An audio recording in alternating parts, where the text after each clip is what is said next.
नमस्कार, सत श्री अकाल, गुड इवनिंग। मैं हूं आरजू कासमी और आप देख रहे हैं पॉइंट ऑफ जी। आज हमने ज्वाइन किया है हमारी प्यारी सी दोस्त ने भारत में ज्वाइन किया है पास में की है आप नहीं रहते हैं और सोशल मीडिया पे भी हम रहते हैं। क्या आप सो मच जी, अस्सलाम वालेकुम आरज़ू और नमस्कार आपके पाकिस्तान और हमारे हिंदुस्तान दोनों को। अच्छा, थोड़ा डिस्टर्बेंस शायद आपकी वॉइस में मेरी तरफ आ रहा है, तो हम उसको अगर एक सेट कर सकते हैं तो। आप ठीक है? जी, अब बेहतर है। ओके। निगत, आज हम थोड़ी बात करेंगे, जैसे मैंने आपको बताया था कि वर्कलोड के ऊपर, डिप्रेशन पे, और बिल्कुल, क्योंकि we both are working ladies, और हम करेक्ट, आजकल देख रहे हैं, अभी रिसेंटली भी आपने देखा होगा, आपके यहाँ के जो एक बड़े फेमस एक्टर थे, करेक्ट। उन्होंने जो है वो सुसाइड किया है। तो इसके ऊपर हम थोड़ी बात करेंगे, ताकि हम थोड़ा सा अपनी जो हमारे साथी हैं और जो इवन हमारी जो यंगर जनरेशन है, हम उसे भी थोड़ा सा समझा सकें कि करेक्ट, डिप्रेशन क्या होता है, वर्कलोड क्या होता है, और इस तरह की चीजें। तो आप करेक्ट, क्योंकि हर चीज को हम मेंटल हेल्थ से रिलेट नहीं कर सकते, ये बिल्कुल, क्योंकि लोग अच्छा भी नहीं समझते। आपको पता है हमारी जैसी कंट्रीज में इस चीज को बिल्कुल, अच्छा नहीं बिल्कुल, समझते, बिल्कुल, बिल्कुल, लेकिन बिल्कुल। स्टिल आई फील कि हमें लोगों से बात करनी चाहिए, और अगर हमें कोई प्रॉब्लम है तो उसको डिस्कस करना चाहिए। तो पहले मैं आपकी तरफ ही चलते निकट, आप क्योंकि सोशल वर्क भी करते हैं, कभी हुआ है इस तरह से आपका किसी से मिलना, या आपको खुद को कभी इस तरह से फेस करना पड़ा है कि वर्कलोड बहुत है और डिप्रेशन हो जाता है? देखिए, जब भी आप कोई ऐसे पर्सनालिटी होते हैं कि आप बाहर निकल रहे हैं या फिर आप थोड़े फेमस हैं, आप सोशल वर्क में हैं या फिर आप पॉलिटिशियंस हैं या फिर आप एक्टर हैं या फिर किसी भी फील्ड में आपको क्रिटिसिज्म बड़ा मुफ्त मिलता है। अभी हर जगह अगर आप यकीन माने कोई भी देश हो तो सबसे ज्यादा आपको जो एडवाइसेस मिलती हैं वो फ्री ऑफ कॉस्ट मिलते हैं। कहावत भी है कि हर जगह हर कोई अपने आप को वकील और डॉक्टर समझता है, तो हर कोई आपको तुरंत एडवाइस देने लगता है कि आपको वकालत में ये करना चाहिए, और हर कोई एडवाइस देने लगता है। अगर आप कहते हैं कि मुझे नजला है, मुझे जुकाम है, तो हर कोई आपको दवाई भी बताने चलता है। तो उन सब चीजों से हमें बच के रहना पड़ता है, ये बहुत जरूरी है और बहुत बेसिक है। बहुत सही बात है कि वर्कलोड हो गया, कोई भी इंडस्ट्री है जहां पे वर्कलोड है या फिर कंपटीशन है, ये आजकल बहुत ही इंपॉर्टेंट है। आज कोई भी आप इंडस्ट्री ले लीजिए, हर जगह आपको क्रिटिसिज्म मिलेगा, ट्रोलिंग मिलेगी, और सोशल जो वेबसाइट्स हैं, जो सोशल प्लेटफॉर्म है, जैसे सोशल मीडिया है, ये तो सबसे ज्यादा ट्रोलर्स से और क्रिटिसिज्म से भरा हुआ है। और देखिए, ताज्जुब की बात यह है कि जितने भी ट्रोलर्स आपको दिखेंगे और जितने भी लोग क्रिटिसाइज करने वाले आपको दिखेंगे, वो अक्सर वो होंगे जिनका ना कोई चेहरा है ना कोई नाम है, वो फेक प्रोफाइल्स होते हैं। बिल्कुल। बिल्कुल सही बात है, मैंने भी ऐसा फेस करा है इनिशियल टाइम्स पे। बिल्कुल, आज भी इनिशियल टाइम्स पे मैं शायद उस पे रिएक्ट कर देती थी, पर अब मुझे टाइम हो गया, वक्त बीत गया, तो मैं उस पे रिएक्ट करना बंद कर चुकी हूँ, क्योंकि मुझे समझ आया कि जिन लोगों की शक्ल है, ना वजूद है, ना नाम है, ना कुछ, तो उन लोगों की बातों से दुखी होने का कोई मतलब नहीं है। पर एक जगह होता है कि जहां आपको फीडबैक वाला क्रिटिसिज्म, माने पॉजिटिव क्रिटिसिज्म भी मिलता है, उसको आपको एक्सेप्ट कर लेना चाहिए। हम इंसान हैं, गलतियां हमसे हो सकती हैं। मैं अपनी फील्ड में शायद आज अच्छा कर रही हूँ, पर छोटी सी कोई परेशानी या छोटी सी कोई गलत बात मेरी भी हो सकती है। अगर मुझे कोई पॉजिटिव तरीके से बता रहा है, उसको उस तरीके से क्रिटिसाइज कर रहा है जिससे मैं हर्ट नहीं हो रही हूँ, पर मुझे समझ आ रहा है कि ये मेरी बेहतरी के लिए, तो मुझे उसे एक्सेप्ट करना आना चाहिए।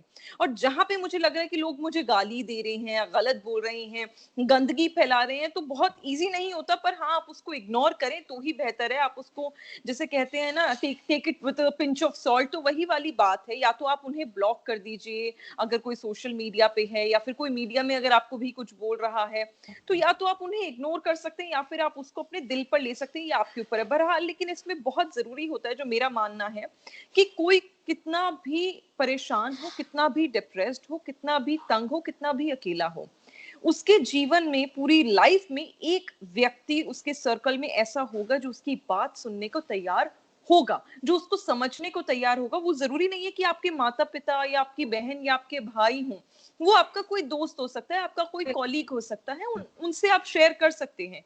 जैसे कि सुशांत सिंह राजपूत जी के साथ भी जब ये हुआ, तो उसके बाद बहुत लोगों ने बोला कि शायद अगर वो हम तक आते मैं नाम नहीं लूंगी, पर सोशल मीडिया पर और इंडस्ट्री में जाने पहचाने लोगों ने बोला कि शायद वो अगर हमें रीच आउट करते तो शायद उनके लिए चीजें बेहतर होती, अगर वो हमें बताते तो शायद चीजें बेहतर होती। देखिए, मार पीछे पुकार होती रहे उसका कोई फायदा नहीं है। तो बहुत जरूरी है हम उस व्यक्ति को एक समझे पहले कि वो व्यक्ति कौन है जो हमारा दुख दर्द समझ सकता है और बांट सकता है। जैसे कहते हैं कि आपके दिल के दायरे में एक इनर सर्कल होता है, एक आउटर सर्कल होता है, एक सुपर आउटर सर्कल होता है। इनर सर्कल में आपके कुछ ही गिनती के लोग होते हैं, 4 से 5, जो आपके परिवार के हो सकते हैं और दोस्त। फिर आपके आउटर सर्कल में जो होते हैं, जो जिनसे आप कभी कभार मिलते हैं, आपके दोस्त हैं, और एकदम सुपर आउटर में जो आपको अफेक्ट नहीं करते।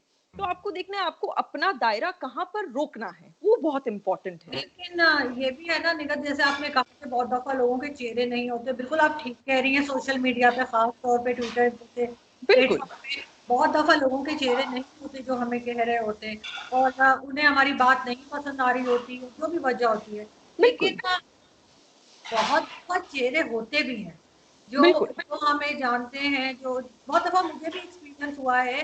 बल्कि अभी रिसेंटली भी मुझे बहुत से हमारे जो मीडिया कोलीग्स हैं या फ्रेंड्स हैं, और जो दूसरे लोग हैं, उन्होंने मुझे कहा कि अब तो बहुत आराम से बात करती हैं जिन मीडिया पे जाके, ऐसे तो नहीं चलेगा अभी, तो आप पे लड़ना चाहिए, आपको आप इसका जवाब देना चाहिए, अच्छा आप हंसती पड़ती हैं। तो वो कई चीज़ ऐसी होती है जो आपको मतलब अगर मैं ट्राई भी करूँ तो मैं शायद उनके स्टाइल से बात नहीं कर पाऊँगी, वो फिर फेक सा लगेगा। तो मैं जैसे बात करती हूँ वैसे, लेकिन लोग क्रिटिसाइज़ आपको करते हैं, आपका मोरल डाउन करने की कोशिश करते हैं, बताते हैं जगह-जगह कि आप गलत हैं।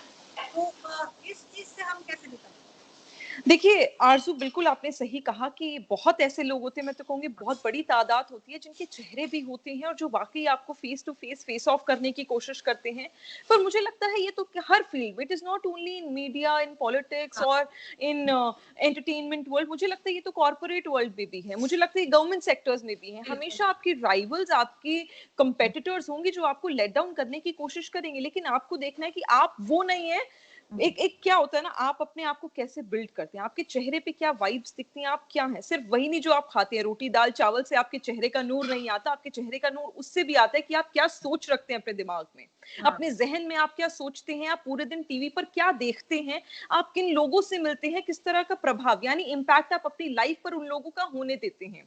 इसके लिए आपको खुद ही बहुत स्ट्रांग होना चाहिए और होना पड़ेगा। पर उसमें और सबसे मेजर रोल उसमें प्ले करेगी आपकी फैमिली। हुँ, जब तक आप अपने परिवार के साथ हैं, आप अपने परिवार को चीज़ें खुल के बता सकते हैं। इसके लिए इम्पोर्टेंट है कि पेरेंट्स भी बहुत जल्दी अपने बच्चों को समझें और बच्चे भी अपने पेरेंट्स को समझें। जब तक वो डिफरेंस, वो डिस्टेंस खत्म नहीं होगा ना, तो शायद आप बाहरी लोगों से लड़ने की ताकत आप लोगों में, हम लोगों में नहीं होगी। तो बहुत ज़रूरी है आपका फैमिली बैकग्राउंड कैसे रहा है। कई आप बिल्कुल। देखेंगे जो बच्चे होते हैं, जो डिस्टर्ब्ड फैमिली से आते हैं, डिस्टर्ब्ड हुँ, पेरेंट्स के बैकग्राउंड जिनका होता है, उनका आप जब आगे देखेंगे, उनका फ्यूचर भी बहुत ज़्यादा अच्छा नहीं हो पाता। इनफैक्ट उनके फ्रेंड्स भी बहुत अच्छे नहीं बन पाते। बहुत ही अच्छी फ़िल्म बनी थी, आपके फ़ेवरेट एक्टर शाहरुख खान जी भी उसमें थे। अगर आपने देखी हो, आलिया भट्ट, मैं उसका रेफ़रेंस देना चाहूँगी, डियर ज़िंदगी। बिल्कुल, तो हाँ। उसमें बहुत अच्छे से उन लोगों ने एक्सप्लेन करा है कि एक छोटी-सी बच्ची जिसका एक फैमिली बैकग्राउंड ऐसा रहा जहाँ पे उसके पेरेंट्स उससे दूर रहे। अगर आपने देखी है, मैं नहीं जानती। ये देखिए बिल्कुल, हाँ। हाँ, तो उसमें उसमें बड़े होके भी वो हमेशा एक रिलेशनशिप से डरती थी। वो उन चीज़ों से डरती थी जो उसके करीब आती थी। तो उस चीज़ को हमें देखने के लिए हमें खुद ही स्ट्रॉन्ग होना पड़ेगा और हमें समझना पड़ेगा कौन लोग हमें इम्पैक्ट करने चाहिए और कौन नहीं। आप उनसे इम्पैक्ट करिए जिन जो आपको लगता है आपके लिए इम्पोर्टेंट है। अगर आप दुनिया भर से इम्पैक्ट होने लग जाएँगे तो आपको कोई नहीं हेल्प कर पाएगा। आपको अपनी मदद खुद करनी पड़ेगी और सोचिए आपके लिए क्या लोग ज़रूरत हैं, आपकी लाइफ में इम्पोर्टेंट है। उन्हीं को अपने दायरे में रखिए, उन्हीं से बात करिए, बाकी लोगों को अपनी ज़िंदगी से आप दफ़ा कर दीजिए। अगर कोई आपकी ज़िंदगी में नेगेटिविटी डाल रहा है, मुझे लगता है इतनी बिल्कुल, नाखून बराबर भी आपकी ज़िंदगी में उसके लिए जगह और वक़्त नहीं होना चाहिए। बिल्कुल ठीक। लेकिन निगत एक चीज़ और जो देखिए कि बहुत सारे जो हमारी जो नई जनरेशन है, जो नए जैसे स्टूडेंट्स आ रहे हैं, वो फेलियर को ये बर्दाश्त नहीं कर पाते। इनको कि परसेंटेज उसकी इतनी आ गई, मेरी इतनी कम है, चाहे जितनी मर्ज़ी अच्छी हो।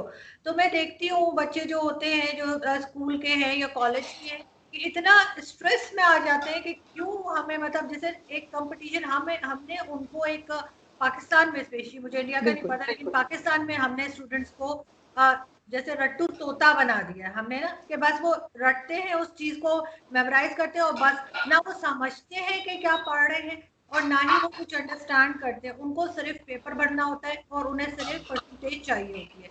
तो वो बिल्कुल इस आप चीज बिल्कुल स्टूडेंट पे कैसे हो सकती है? जी। बिल्कुल आप सही कह रही हैं आरज़ू कि बहुत बच्चों पे आजकल भी और बहुत ज़माने से चला आ रहा है कि प्रेशर होता है परसेंटेज का, कि इतनी परसेंटेज है, इतने ग्रेड्स हमें लाने ही है, नहीं तो जॉब नहीं मिलेगी।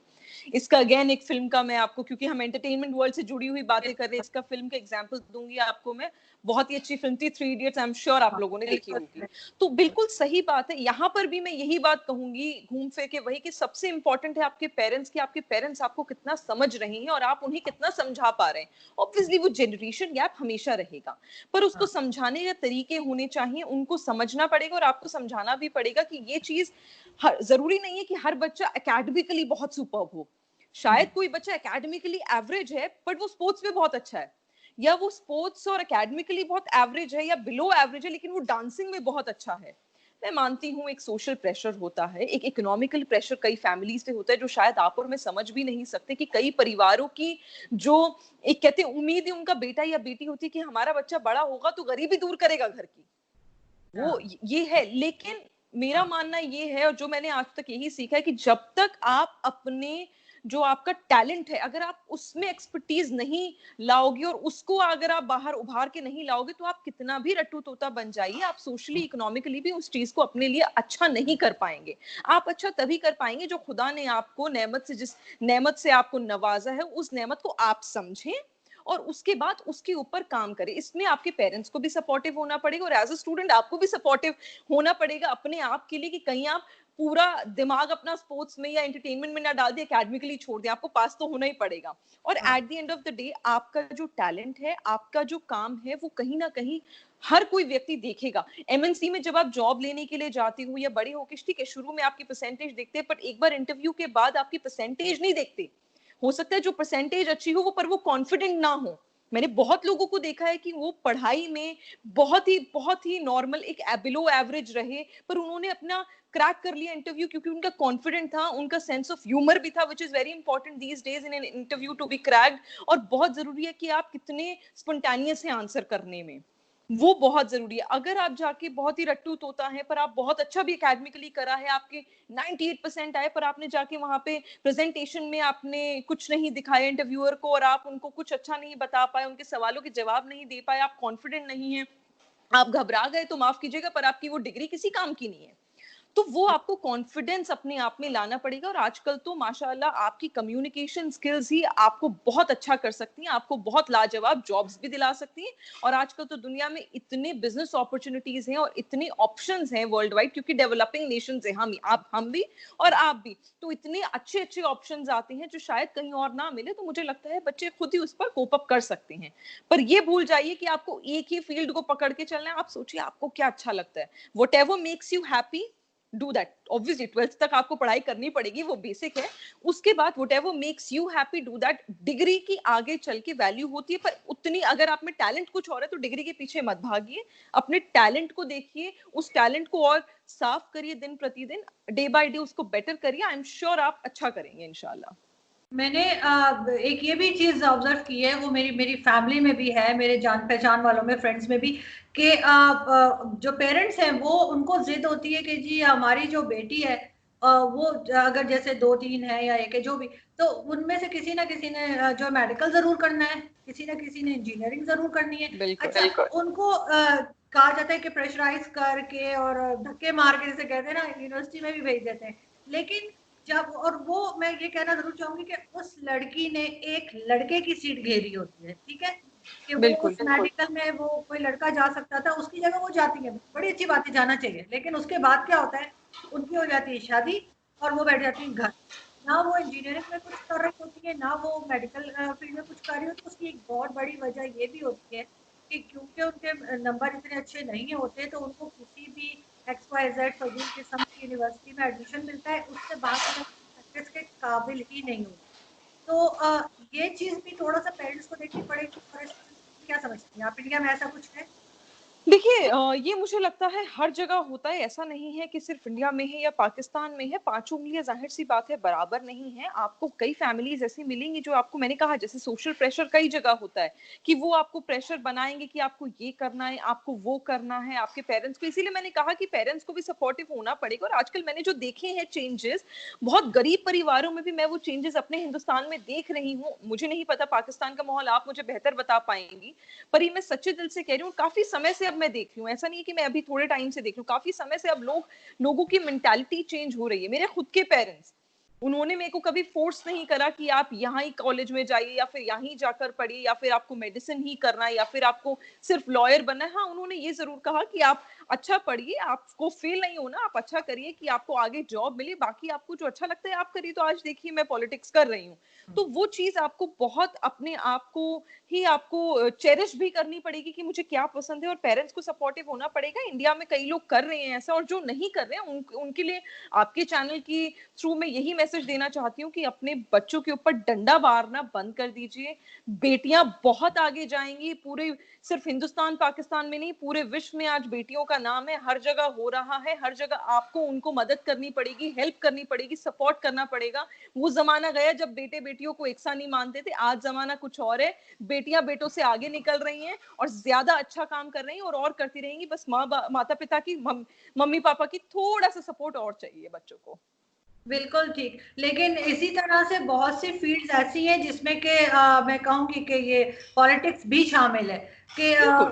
पेरेंट्स समझते हैं कि नहीं जाना चाहिए। अगर पेरेंट्स कुछ नहीं कहते तो कोई ना कोई रिलेटिव उसके बोल देते हैं कि जी मीडिया में नहीं जाना चाहिए। यानी एक अपने दिमाग में खुद के कॉन्सेप्ट आरज़ू, है। आपने बिल्कुल बिल्कुल सही बात कही कि अगर पेरेंट्स, मैं अपने पिछले बात में आंसर में ये बोलना भी चाह रही थी, आपने अच्छा हुआ बेहतर दोहरा दिया इसको, कि अगर पेरेंट्स को डाउट नहीं होता है ना, या पेरेंट्स को कुछ कंफर्टेबल लगता है, तो आपका जो सोशल प्रेशर है, जो रिश्तेदार है, वो आपके कान भर देते हैं। और फिर उस दबाव में, उस प्रेशर में पेरेंट्स को ये सोचना पड़ता है, नहीं मेरी बेटी के बारे में लोग गलत सोचेंगे, नहीं मेरे बेटे के बारे में गलत सोचेंगे, हम ये करते हैं। कई बार ऐसे भी होता है कि आपके चाचा ताया के बच्चे जो हैं वो अच्छा कर रहे हैं एकेडमिकली, तो हमारे पेरेंट्स इनसिक्योर हो जाते हैं कि देखो उनके बच्चे तो इतना अच्छा करे, वो कंपैरिजन होता है।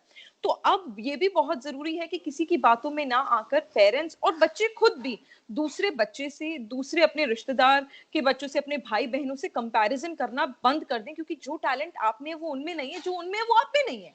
ऑब्वियसली आप सेम नहीं है ना, आप अलग अलग हैं। अगर आप सेम होते तो खुदा आपको सेम चेहरे के साथ ही जमीन पर उतारते। तो वो सब आपको कंपैरिजन भूलना पड़ेगा। पीयर प्रेशर जो बनता है बच्चों पर, वो पीयर प्रेशर छोड़ना पड़ेगा कि हाँ मेरा दोस्त ये कर रहा है, मेरा दोस्त सिगरेट पी रहा है, मैं भी पीऊंगा, बड़ा कूल लगता है। नहीं, मेरा दोस्त डांस कर रहा है, मैं भी करूंगा, बड़ा कूल लगता है। नहीं, अगर आपको लगता है आप डांस कर सकते हो तो करो। पता चले आप सिंगिंग के आपके आपके अंदर जो टैलेंट है वो सिंगिंग है और आप डांस करो, तो मुझे बताओ फिर तो क्या होगा? ना डांस होगा ना सिंगिंग, तो आप किसी भी काम के नहीं बचे। तो किसी को देखा देखी मत करें, आप खुद सोचिए ना आपको क्या करना है, आपको क्या अच्छा लगता है। और इसके लिए मुझे लगता है अपने आप को टाइम देना इज वेरी इंपॉर्टेंट। कहते हैं ना, geniuses always love their personal and own time. आप अपने कमरे में बैठिए, अपने बारे में सोचिए, चीजें जॉट डाउन करिए, वो सबसे ज्यादा इंपॉर्टेंट है। उसके बाद आप चीजें बेहतर तरीके से कर सकते हैं। दूसरा, हमने अपने आप में ही जो है ना वो एक डिप्रेशन लेने के लिए और अपने आप को परेशान करने के लिए बहुत सारी चीजें इंडिया पाकिस्तान में जो लोग रहते हैं उन्होंने खुद ही पैदा की होती हैं। जैसे पाकिस्तान में ऐसा भी होता है, बहुत सी फैमिलीज में मैंने देखा कि अगर 2 या 3 बहनें हैं फॉर एग्जांपल, और उनमें से एक जो है वो टर्की से होकर आ गई है, तो बाकी ने भी जरूर जाना है वरना नाक जरूर कट। जाना है। वही वही कंपटीशन ना, ये तो ये कंपटीशन की भावना।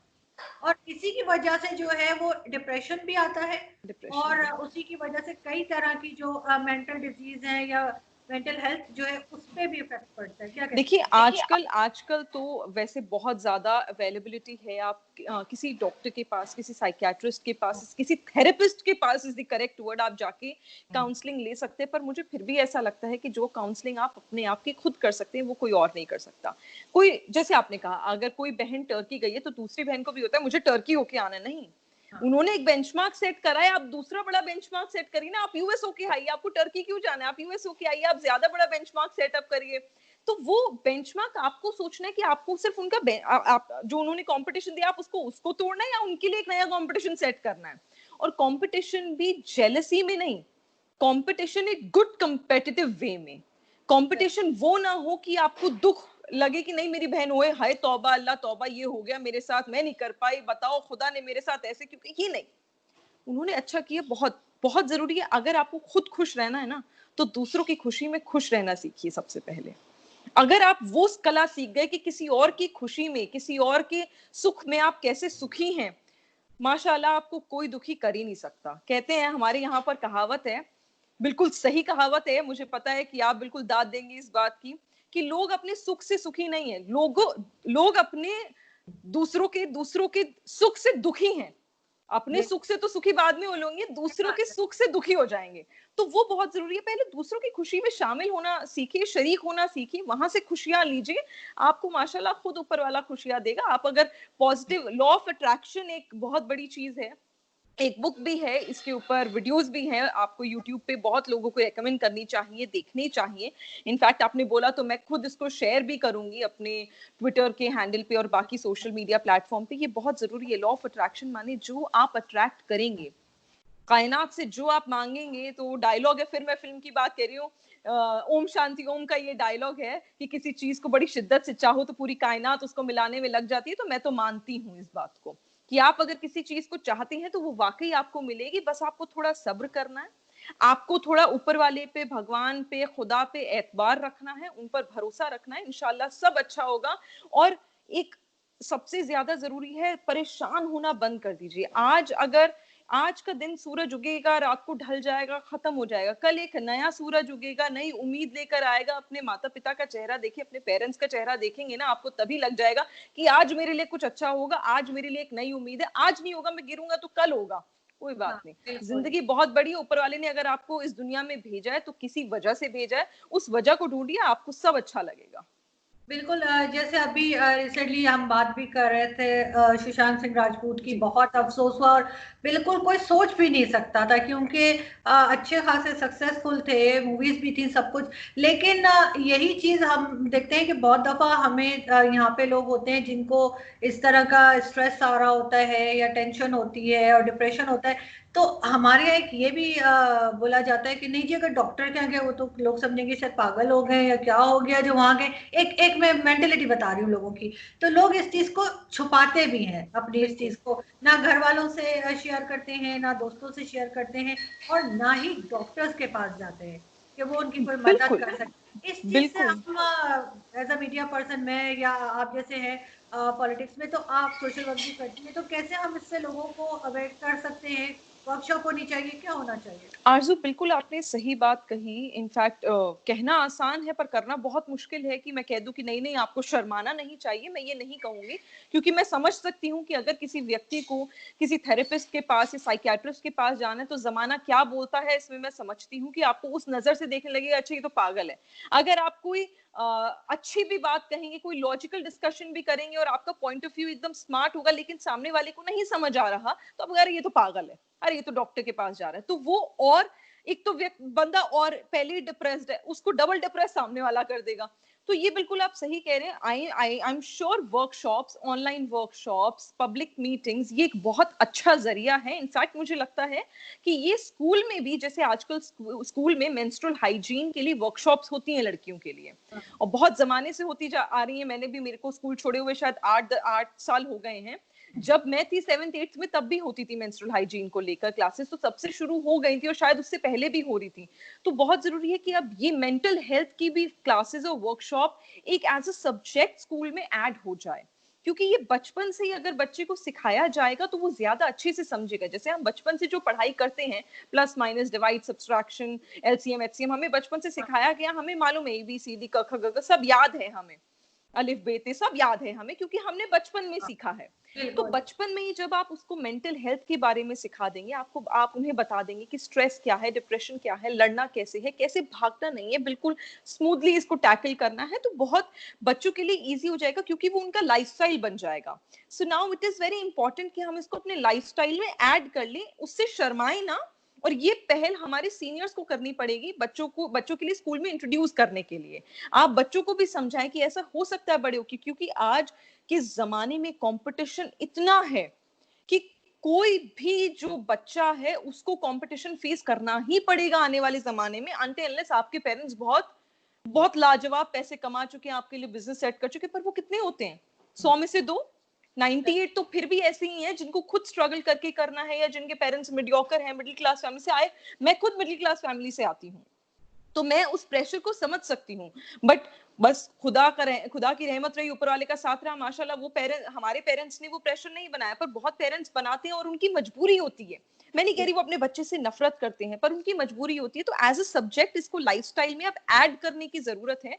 और सबसे ज्यादा जरूरी है कि अब हम, जब हमारी कोई नियर एंड डियर वंस है, ये सोशल मीडिया पे बहुत वायरल भी हो रही है बात, और मैं बिल्कुल इससे इत्तेफाक रखती हूँ कि बहुत जरूरी है, जो हमारे जान पहचान के हैं, हमारे जिनको एटलीस्ट हम फोन कर सकते हैं, तो 1-2 दिन में सबको हमें फोन करके पता कर लेना चाहिए कि आप सब खैरियत से हैं।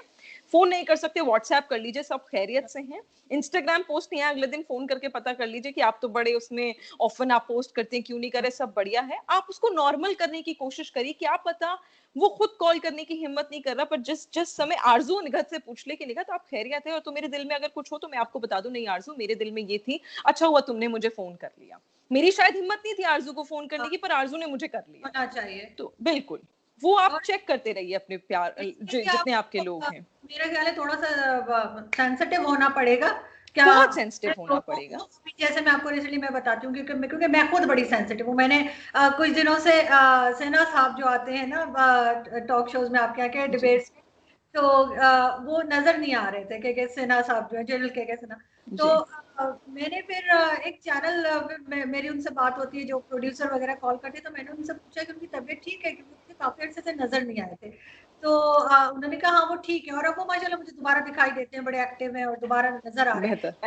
तो आपका एक जो ताल्लुक है ना, आपका टीवी के जरिए, आपका जिससे आप नहीं भी मिले, मैं समझती हूँ कि आप अगर डिबेट में भी जाते हैं तो आपका ऑटोमेटिकली एक आपकी बाउंडिंग बन जाती है, बिल्कुल चाहे आप बिल्कुल इंडियन पैनलिस्ट हो, चाहे पाकिस्तानी पैनलिस्ट हो, एक आप एक दूसरे का आपको खुद एहसास होता है। बिल्कुल। लेकिन बहुत ज्यादा मैं देखी हूँ जो छोटे बच्चे, बता हम जब इतने छोटे थे हमें तो होश भी नहीं होता था कि क्या चीज हो रही है और क्या नहीं हो रही है। उनके मुकाबले में बहुत सिंपल होते थे, अभी तो बच्चे बड़े तेज हो गए।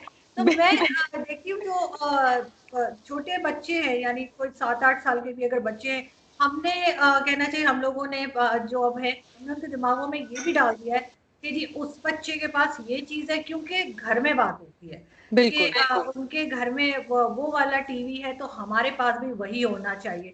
ये चीजें पेरेंट्स ने खुद बच्चों के दिमाग में डाल दी हैं।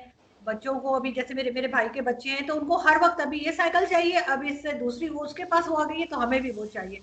किसी चीज में बच्चे खुश नहीं रहते, तो हम खुद खुद भी अपने बच्चों को नहीं डिप्रेस कर रहे हैं।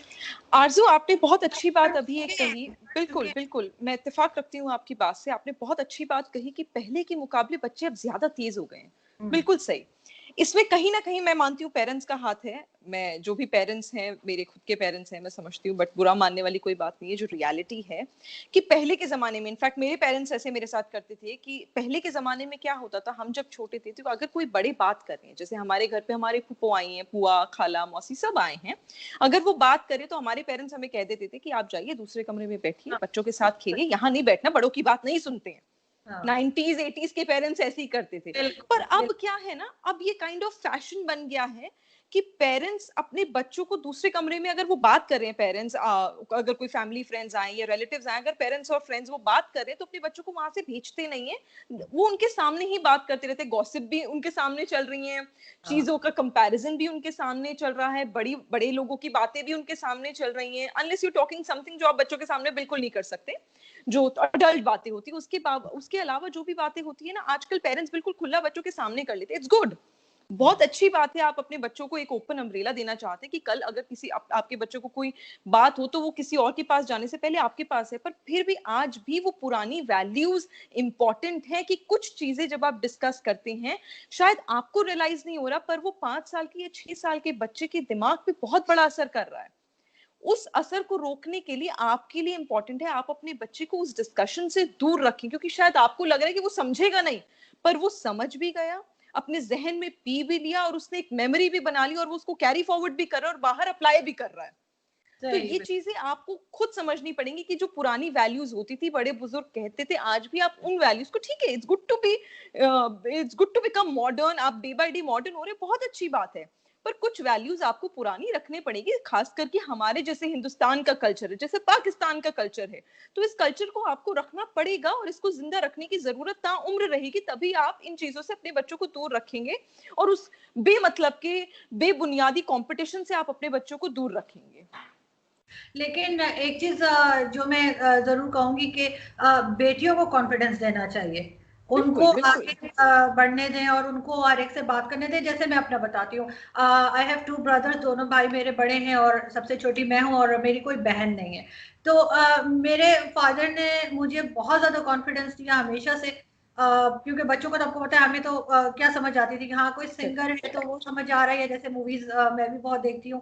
तो कहेंगे जाओ ऑटोग्राफ लेकर आओ, जस्ट के मुझे वहां बात करनी आए, या करेक्ट जितना भी कॉन्फिडेंस आज मेरे अंदर है, मैं किसी भी जैसी मर्जी पर्सनालिटी हो, जितनी मर्जी हाई प्रोफाइलों में बात कर सकती हूँ। तो आई थिंक बिल्कुल माय फादर, क्योंकि मेरी मदर जो थी वो तो वो टिपिकल जैसे मदर्स होती है ना, नहीं नहीं इधर बैठ जाओ, जाने की जरूरत नहीं। तो वो हमें ना कभी मेरे फादर ने बहुत कॉन्फिडेंस दिया, कभी उन्होंने ये नहीं बताया या बताने की कोशिश की कि जी आपने लड़कों से बात नहीं करनी है, ना ही कभी किसी और रिलीजन में बात नहीं करनी या नहीं मिलना जुलना, इस तरह की कोई चीज मेरे घर में बिल्कुल ना पहले थी ना अब है। लेकिन मैं ये समझती हूँ कि बेटियों को जरूर आगे बढ़ने में और उनको कॉन्फिडेंस देना चाहिए कि जी तुम सब कुछ कर सकती हो, तुम्हें बिल्कुल कहीं रोका नहीं जा रहा, तुम्हें किसी से कोई कोई पूछ रहा नहीं है। तो वो ये कॉन्फिडेंस, हाँ बस ठीक है टाइमिंग्स का जरूर होता था कि हाँ इस इतने बजे आपने घर आ जाना है, वो तो खैर भाइयों के साथ भी होता था। लेकिन आप समझती हैं कि इंडिया में लड़कियों को कॉन्फिडेंस दिया जा रहा है, वो आगे बढ़ पा रही हैं, अपना काम कर पा रही है, या सिर्फ बहुत छोटे स्केल पे है? देखिए देखिए इंडिया में एक मिक्स्ड कल्चर चलता है, मैंने जैसे कि कहा, क्योंकि हमारा वो जो कल्चर रहा है, जो संस्कृति रही है, वो कभी खत्म नहीं हो सकती। आप और मैं बहुत लकी हैं कि हमारे पेरेंट्स ने हमें किसी चीज से कभी रोका नहीं। मैं नहीं कहूंगी कि हिंदुस्तान में कोई भी पेरेंट अपनी बेटी को रोकता नहीं है, कई लोग हैं, पर ऐसी बहुत फैमिलीज हैं जो अपनी बेटियों को आगे बढ़ा रही हैं। बहुत फैमिलीज हैं जो अपनी बेटियों को अपने बेटे के बराबर एजुकेशन भी देते हैं, बल्कि उनसे उनकी चॉइस भी पूछते हैं। आजकल तो शादी के एग्जाम्पल दें तो पहले होता था कि सिर्फ लड़की को फोटो दिखा दी जाती थी, या कई बार तो फोटो भी नहीं दिखाई जाती थी कि आपकी शादी इनसे होने वाली होती थी, वो सीधा शादी के बाद देखते थे। पर आजकल वो चीजें बदल गई हैं, ये विद टाइम चेंजेस आ रहे हैं। अगर ये पहले 60% होता तो अब सिर्फ शायद 25 या 30% होता हो, पर आज भी गाँव में वो चीजें हैं। और मुझे लगता है ये सिर्फ इंडिया में या पाकिस्तान में नहीं, ये पूरे देश में जहां पर भी डेवलपिंग नेशंस हैं, जहां पर भी कल्चरल सिस्टम रहा है, ये हर जगह है। अगर आप यूएस के भी आज गांव में चले जाएं तो वहां पर भी शायद आपकी बेटी, जो वहां पे चाहे वो अमेरिकन है, पर वहां पर भी लड़की और लड़के में फर्क किया जाता है। ये सिर्फ ये एक टैबू बन गया है कि सिर्फ इंडिया और पाकिस्तान में नहीं, ये इंडिया पाकिस्तान बांग्लादेश श्रीलंका नेपाल की दिक्कत नहीं है, पूरे वर्ल्ड वाइड की दिक्कत है कि कहीं ना कहीं फीमेल्स को सप्रेस किया जाता था। पर आज चीजें चेंज हो रही हैं। इसके लिए सबसे पहला सबसे जरूरत है कि आपको सोशली चेंज होना है, तो आपको अपने आप को चेंज करना है। अब इसका मैं फर्क आपको बताती हूँ। मैं नहीं कह रही कि कोई ऐसा करता है, ये वर्ल्ड वाइड है, ये सिर्फ किसी एक कंट्री की दिक्कत है नहीं, ये वर्ल्ड वाइड है। और आप इससे इत्तेफाक रखेंगे और सारे व्यूअर्स इत्तेफाक रखेंगे कि एक कहते हैं कि एक औरत ही औरत की दुश्मन होती है। मैं बताती हूँ क्यों। क्योंकि जब आपकी बेटी होती है आपके घर में, तो आप उसको कुछ भी करने देते हैं, आप उसको जॉब भी करने देते हैं, आप उसको पढ़ाई भी करने देते हैं, आप उसको किसी भी तरह के कपड़े भी पहनने देते हैं, आप उसको किसी भी तरह से बात भी करने देते हैं, बिल्कुल एक दायरे में रहकर। जाहिर सी बात है, जो मैनर्स सिखाने, एटिकेट सिखाने, वो तो बहुत इंपॉर्टेंट है, आप सब करने लगते हैं। पर जिस दिन आप सास बन जाते हो और आपकी बहू घर में आ जाती है, तो आप उनको छोटे कपड़े भी नहीं पहनने देंगे, आप उनको जॉब भी नहीं करने देंगे तो 1 घंटा लेट हो गए तो आप अपने बेटे से शिकायत करेंगे, अरे आज 1 घंटा लेट हो गई है। अच्छा, तो आप अपने बच्चों का ध्यान नहीं रख रहे। आपकी बेटी के बच्चे हैं, माने आपके नवासे हैं और नातिन है, तो आप उनको बोलेंगे नहीं नहीं मेरी बेटी बहुत ध्यान रखती है, अच्छा कर नहीं पाती, थोड़ा दिक्कत भी है ना, काम करती है बेचारी, थक कर आती है। वहीं आपकी बहू अगर थक जाएगी और आपके पोते पोतियों का ध्यान नहीं रखेगी, अरे कैसे नहीं ध्यान रखेगी, जॉब ना करे फिर वो।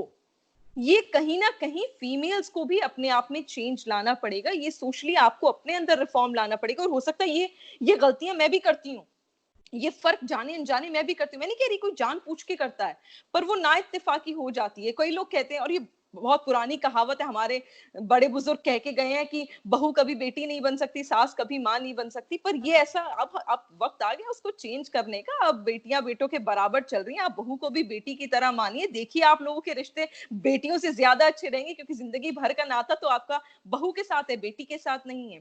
तो बिल्कुल ये कहीं ना कहीं फीमेल्स को भी अपने आप को अपने लिए चेंजेस करने पड़ेंगे कि आप पहले ये देखिए, कहीं आप तो किसी में डिफरेंस नहीं कर रहे, कहीं आप तो किसी को तोड़ के नहीं देख रहे हैं। अगर आप चाहते हैं कि आपको जो अच्छा ट्रीटमेंट मिले आपकी बेटी को मिले, तो आप भी आगे अच्छा ट्रीटमेंट दीजिए। जो आप सिखाएंगे, जो आप बोएंगे, वही आप काटेंगे। तो वो बहुत इंपॉर्टेंट है। अच्छा, मुझे एक चीज बताइए निगत, क्योंकि आप उसमें पॉलिटिक्स में भी हैं इंडिया में, तो जो इंडियन पार्लियामेंट है, क्या वहां पे फीमेल्स के लिए रिजर्व सीट्स होती हैं कि नहीं, जिसमें वो रिजर्व इलेक्शन सीट्स प्रोग्रेस नहीं, करती हैं? रिजर्व सीट्स नहीं है। और मैं तो आपको कहूंगी कि रिजर्वेशन की महिलाओं को जरूरत नहीं है। ये मेरा पर्सनल पॉइंट ऑफ व्यू है। हाँ, जब हम कहते हैं कि हमें इक्वालिटी चाहिए, जब हम कहते हैं कि महिलाएं और मर्दों के, पुरुषों के बिल्कुल बराबर हैं, कोई किसी में ऊपर नीचे नहीं है, हम किसी से कम नहीं है, तो रिजर्वेशन किस बात की? खुद इतना हम में दम है कि हम अपनी सीट खुद बिना रिजर्वेशन के निकाल सकते हैं। तो कोई भी, ये कोई अगर मेरी गवर्नमेंट भी लाती है तो बहुत अच्छी बात है। अगर कभी कांग्रेस की गवर्नमेंट लाती है तो बहुत अच्छी बात है, वेलकम है ये डिसीजन। अगर आपको लगता है तो सरकार सोचेगी, कुछ अच्छा ही सोचेगी। बट मेरा personal individual point of view ये है कि रिजर्वेशन की जरूरत वहां नहीं है। अगर आप इक्वालिटी की मांग करें, और अगर आपने इक्वालिटी की मांग कर रहे हैं और रिजर्वेशन कर रहे हैं, तो आप मतलब इक्वालिटी आपके लिए फिर झूठ है, एक पर्दा है और इंडिया में कुछ नहीं। नहीं है, इंडिया में नहीं है। नहीं, रिजर्वेशन नहीं है। हाँ, नहीं होना चाहिए, कि मतलब होने से चाहिए से मेरा मतलब है कि बिल्कुल इसी तरीके से होना चाहिए कि इस तरह की सीट्स नहीं होनी चाहिए नहीं, नहीं पाकिस्तान में। होनी चाहिए। अनफॉर्चुनेटली है। और उस उन सीट्स पे जो खवातीन या फीमेल्स आती हैं, वो इंतहा की, जैसे कहते हैं ना, निकम्मी और कोई काम की नहीं होती। और वो सिर्फ जैसे कहते हैं ना, बटरिंग करके और पर्ची सिस्टम जो होता है उस तरह से करके वो सीट्स मिल जाती है, और वो और डैमेज होती है। लेकिन मैंने एक चीज और देखी है, हालांकि मैं खुद भी एक फीमेल हूँ, मैं फिर भी कह रही हूँ कि हमारी जो फीमेल्स हैं, जो वो इतने दिल लगा के काम नहीं करती, चाहे जिस भी फील्ड में हो। अगर फॉर एग्जांपल, अगर मैं इवन अगर मैं पिज्जा हट भी अगर फोन करूँ ना पिज्जा के लिए, और वहां से कोई फीमेल फोन उठा ले, मैं फोन काट देती हूँ। मुझे पता है अब इसने मेरा ऑर्डर भी गलत लिखना है, इसने भेजना भी देना है। और सेम मेरे साथ अगर बैंक में मुझे कोई फीमेल, अभी रिसेंटली एड्रेस चेंज हुआ, मैंने बैंक ब्रांच में जाके सब कुछ भर भरा के, और दो फीमेल्स थी, उनको मैं देकर आई हूँ। और एक दो हफ्ते के बाद भी, आफ्टर 15 डेज, वो वहीं पे था वो पेपर, वो आगे भेजा ही नहीं उन्होंने। तो ये मुझे हर इत्तेफाक है, पता नहीं क्या मेरी बैड लक है कि मुझे हमेशा इसी तरह की फीमेल्स टकरी हैं, जो यहाँ पे जैसे कहते हैं ना, काम वो इतने इतने उससे नहीं करती हैं एक्टिव होके। तो क्या इंडिया में भी ऐसा है, या ये नहीं, कि ये अब मुझे लगता है महज इत्तेफाक है कि आपके साथ ऐसा हुआ, क्योंकि ऐसा एक्सपीरियंस मेरा कभी रहा नहीं। अगर हम सिर्फ पार्लियामेंट की ही बात करें तो आप देखिए, हमारे यहाँ तो अब तो खैर स्वर्ग पधार गई हैं सुषमा जी, उनके बाद अब निर्मला जी, हमारी स्मृति ईरानी जी, वो एकदम हमारे यहाँ तो उन्हें हिंदुस्तान की शेरनियों का नाम दिया गया है। और बाकी भी जो मेरा पर्सनल एक्सपीरियंस रहा है किसी एम्प्लॉय से, फीमेल एम्प्लॉय से, तो बहुत ही मेहनती है। देखिए, ये मेरे को लगता है कि ये जेंडर डिफरेंस, जेंडर बेस्ड नहीं है कि आप कितनी मेहनत कर सकते हैं। ये आपके ऊपर है कि आप कितनी मेहनत करना चाहते हैं, आप कितने नहीं करना चाहते हैं। हाँ, मैं ये जरूर कह सकती हूँ कि कई बार जब आपके शौहर आपको लगता है कि बहुत माशाल्लाह अच्छा कमा रहे हैं, तो आप उसको, जॉब को शायद इतना सीरियसली ना लें। आपको लगता है कि नहीं, मैं घर पे बोर होती हूँ इसलिए मैं जॉब करूंगी, बट आई विल, मैं उतना उसमें जोर नहीं लगाऊंगी। तो मुझे लग रहा है फिर आप इनजस्टिस कर रहे हैं अपने जॉब के साथ और आपके कस्टमर्स के साथ। आप किसी भी इंडस्ट्री में हैं, कस्टमर्स तो होते ही हैं, क्योंकि उस तरीके से आप उस जॉब को भी खराब कर रहे हैं जो नीडी है, और आप लोगों की एक्सपेक्टेशंस फुलफिल नहीं कर पा रहे। जैसे आपने कहा कि जो पिज्जा हट की जो ऑर्डर लिखना, वो ऑर्डर भी गलत लिखेंगे और वो डिलीवरी भिजवा भी नहीं पाएंगे। तो ये चीज आप लोगों को खुद ही देखनी पड़ेगी कि कहाँ पे आप कहीं गलत अगर कर रहे हैं, या आप उसको ग्रांटेड के लिए तो नहीं ले रहे हैं। हाँ, वो अगर माइंड से, वो किसी में भी हो सकता है। वो मेरे को लगता है ये जेंडर बेस्ड नहीं है, पर महज इत्तेफाक है जो आपके साथ हुआ। पर अगर ऐसा होता है तो लोगों को समझना पड़ेगा कि तभी तो, this is the reason then people will say ना कि आप फीमेल है, हम आपको जॉब नहीं देंगे क्योंकि आप फोकस नहीं कर पाएंगे। शायद इन्हीं कुछ महिलाओं की वजह से पूरा महिलाओं की कम्युनिटी बदनाम हो जाती है कि महिलाएं फोकस से जॉब नहीं करती हैं, जबकि ऐसा नहीं। आई हैव सीन फीमेल्स जो सुबह अपने बच्चे को, अपने पति को स्कूल, बच्चे को स्कूल भेज के नाश्ता देके, लंच पैक करके, हस्बैंड के लिए नाश्ता देके, लंच पैक करके ऑफिस भेजती हैं, खुद अपना लंच लेकर आती हैं, ऑफिस में काम करती हैं, शाम को घर वापस जाती हैं, खाना बनाती हैं, बच्चों को पढ़ाती हैं और पति के लिए खाना बनाती है, और उसके बाद सबसे लेट में सोती है और घर के भी सारे काम करती हैं। आई हैव सीन फीमेल्स, और बहुत अच्छा करती हैं females. It is all about कि आपकी कितनी विल पावर है करने के लिए। It depends completely on an individual. Right. मैं बिल्कुल लास्ट क्वेश्चन पे आ रही हूँ। निगत, मुझे ये बताइए कि क्या हम लोगों को ज़रूरत है इंडिया पाकिस्तान में कि हम अपने जो फैमिली मेंबर्स हैं और जो हमारे फ्रेंड्स हैं या इवन हमारे जो कोलीग्स हैं, हम उनके बिहेवियर पे एक नज़र रखें कि कहीं ऐसा तो नहीं है कि वो किसी चीज़ से सफ़र कर रहे हो और हमें पता ना हो?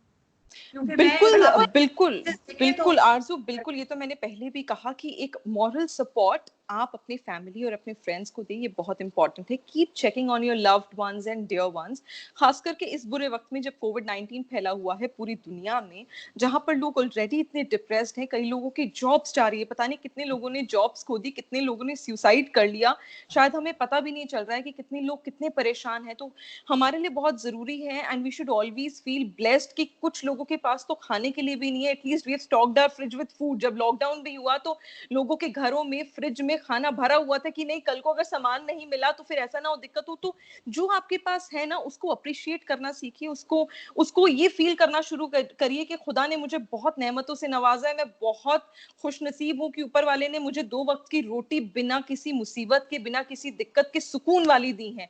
अगर आप उसमें खुश होना सीख जाएंगे तो आप सारी दिक्कतों से दूर हो जाएंगे। और ऑब्वियसली आपका करियर बहुत इंपॉर्टेंट है, बट आप उसको प्रायोरिटाइज मत करिए कि सिर्फ करियर ही सब कुछ है। जाहिर सी बात है, अगर आपकी जिंदगी अच्छी चल रही है तो आप अच्छा आगे कर सकते हैं। उसके लिए आपको एक दूसरे को मॉरल सपोर्ट देना पड़ेगा, एक दूसरे के साथ खड़ा होना पड़ेगा। किसी ने बहुत बहुत ही अच्छी बात कही है कि ये वो समय है ही नहीं कि आप किसी को ट्रोल करें या क्रिटिसाइज करें, क्योंकि कौन कितने डिप्रेशन से, कितनी स्ट्रेस से गुजर रहा है शायद आप समझ ही नहीं सकते। आपके लिए वो महज एक गंदी कमेंट थी जो आपने कर दी, जिसका आपका ना कोई तथ्य है, ना कोई फैक्ट है, ना कुछ, पर आप ये नहीं सोच रहे कि वो एक गंदी कमेंट किसी के दिमाग में शायद सुसाइडल की एक बात भी उनके जहन में ला सकती है, और आपकी वजह से वो सुसाइड कर लेंगे और आपको पता भी नहीं चलेगा।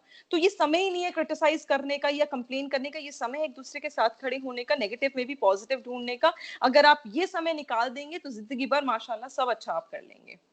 और हमें उसमें से भी निकलना पड़ेगा कि हम किसी दूसरे की परेशानी पे खुश और किसी दूसरे की खुशी में परेशान हो। बिल्कुल, अपने सुख में सुखी रहिए, किसी के सुख से दुखी मत होइए, ये बहुत जरूरी है। बिल्कुल सही बात है। Thank you so much Nighat thank कि यू आपने आरज़ू, ज्वाइन किया, और thank you, hopefully it's an honour, मिलेंगे। Okay, thank you so pleasure, much. Thank thank you, you, thank thank you. You.